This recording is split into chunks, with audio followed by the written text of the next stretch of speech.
Hola, bienvenidos a una nueva emisión de noticias por France 24. Los saluda Andrés Mesa Muñoz. Vamos con los titulares. Estados Unidos suma presión a la economía de Venezuela. La Casa Blanca anunció que se quedará con el petróleo de uno de los buques que fue incautado y anunció que confiscará más de estos navíos. Desde Oslo, la opositora y Nobel de Paz María Corina Machado pide ayuda contra Nicolás Maduro. El presidente de Ucrania, Volodymyr Zelensky, dijo haber presentado a Estados Unidos una versión revisada del plan de paz destinado a poner fin a la guerra de Rusia. De otro lado, el jefe de la OTAN advirtió a sus aliados que podrían ser el próximo objetivo de Moscú. La administración del presidente Donald Trump dijo que apelará a la decisión de una jueza de ordenar la libertad de Kilmar Abrego García. El inmigrante salvadoreño se encuentra ahora detenido en un centro migratorio tras regresar a Estados Unidos después de una deportación irregular a El Salvador.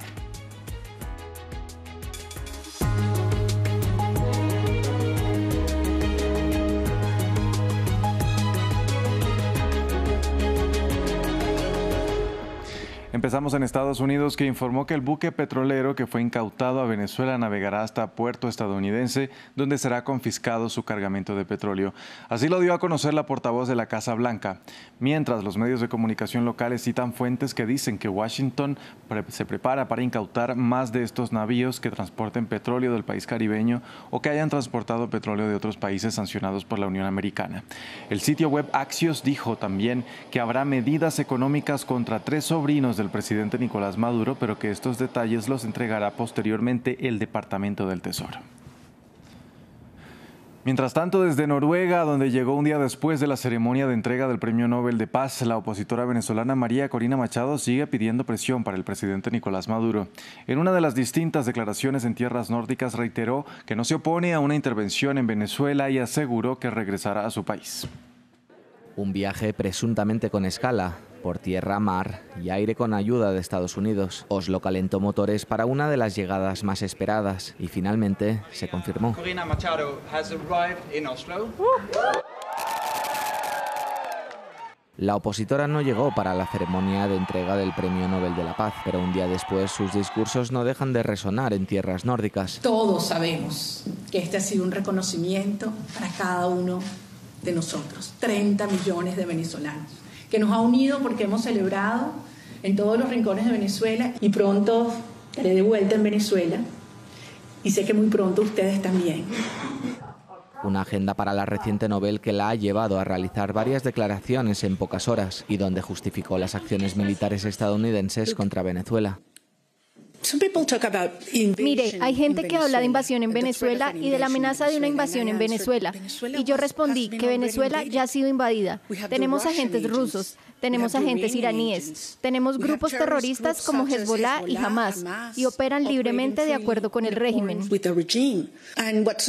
Lo que sostiene al régimen es un sistema de represión muy poderoso y fuertemente financiado. ¿De dónde provienen esos fondos? Bueno, del tráfico de drogas, del mercado negro del petróleo, del tráfico de armas para el tráfico de personas. Tenemos que cortar esos flujos. Unas declaraciones que preocupan a los movimientos pacifistas noruegos.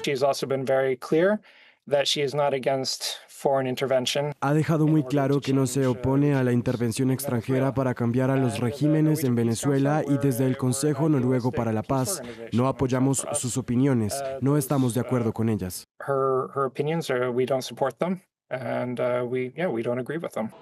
Por su primera aparición pública desde enero, la opositora dejó decenas de titulares e intenciones, entre ellos que volverá a Venezuela y será con todos y todas las que tuvieron que salir del país, sin decir cómo ni cuándo sería.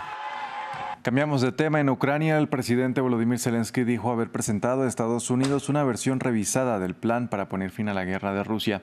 Esto mientras en Londres se realizaba una reunión de la coalición de voluntarios, la alianza internacional liderada por Reino Unido y Francia para apoyar a Kiev y que se centró en las garantías de seguridad para Ucrania en medio de la presión de Estados Unidos. El lunes en Londres, el primer ministro británico, el presidente francés y el canciller alemán mostraron su apoyo al presidente ucraniano. Desde entonces, se han multiplicado los intercambios. El miércoles, los 3 líderes europeos mantuvieron una conversación telefónica de 40 minutos con el presidente estadounidense. El objetivo, avanzar en un plan de paz para poner fin a 4 años de guerra en Ucrania, mientras Donald Trump ejerce presión y muestra cada vez más su impaciencia. Les gustaría que asistiéramos a una reunión este fin de semana en Europa y tomaremos una decisión en función de lo que nos respondan. No queremos perder el tiempo. A veces hay que dejar que la gente se las arregle sola y otras veces no. Decidida a alcanzar una solución negociada, Kiev entregó el miércoles a Washington una nueva versión de su plan para poner fin a la guerra. Se trata de una contrapropuesta al plan estadounidense presentado hace 3 semanas, un texto que Kiev y los europeos consideraron demasiado favorable a Moscú, ya que preveía ceder a Rusia territorios no conquistados. Volodymyr Zelensky recalcó que la entrega del Donbass es el principal punto de desacuerdo. Los rusos quieren todo el Donbass y los estadounidenses están buscando fórmulas. Hablaron de una zona libre económica. Los estadounidenses lo llaman así y los rusos zona desmilitarizada. ¿Quién gobernará ese territorio? No lo saben. Ante la postura estadounidense, los europeos intentan recuperar el control en la batalla diplomática sobre el futuro de Ucrania. Tras la reunión del jueves por videoconferencia de la coalición de voluntarios, está prevista una nueva reunión el lunes en Berlín. Los europeos también quieren avanzar en el uso de los activos rusos congelados para financiar a Ucrania, antes de la cumbre europea del 18 y 19 de diciembre. Los líderes europeos se encuentran en un momento decisivo. Publicada la semana pasada, la nueva estrategia de seguridad nacional estadounidense describe a Europa como débil y exhorta al continente a tomar las riendas de su propia defensa. Desde Alemania, el secretario general de la OTAN, Mark Rutte, advirtió a sus aliados que estos podrían ser el próximo objetivo de Rusia.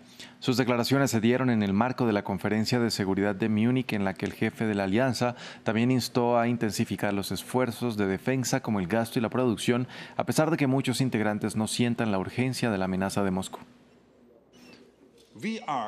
Somos el próximo objetivo de Rusia y ya estamos en peligro.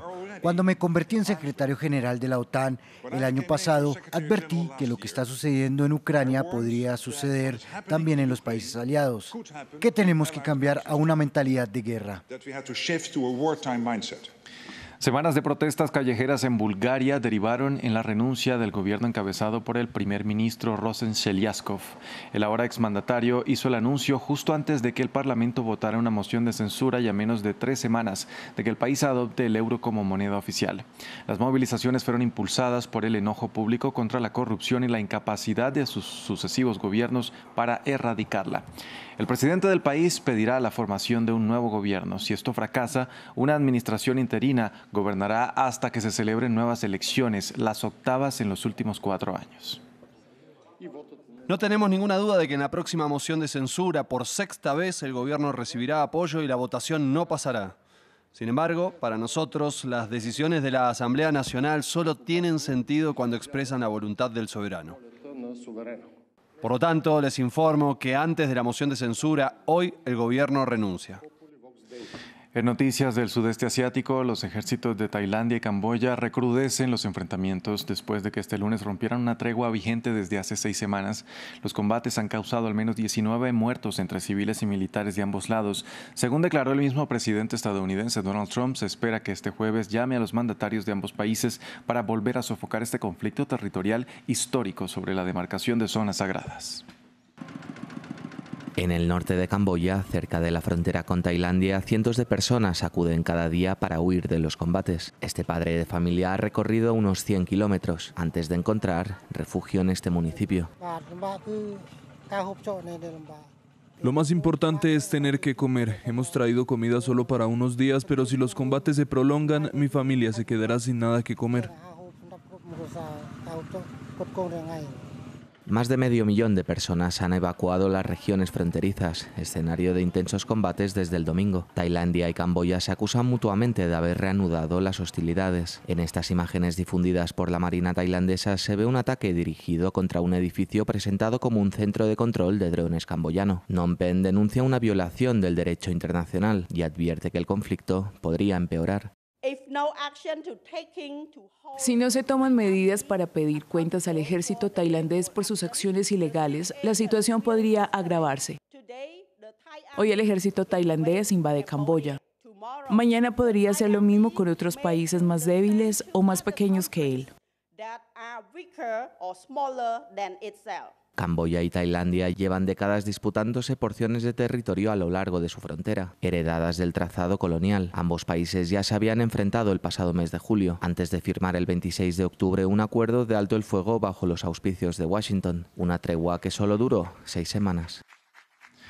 En Estados Unidos, la Casa Blanca anunció que la administración de Donald Trump apelará a la decisión de una jueza de Maryland que ordenó la liberación de Kilmar Ábrego García, el hombre que fue deportado erróneamente a El Salvador, donde fue encarcelado en el centro de confinamiento del terrorismo.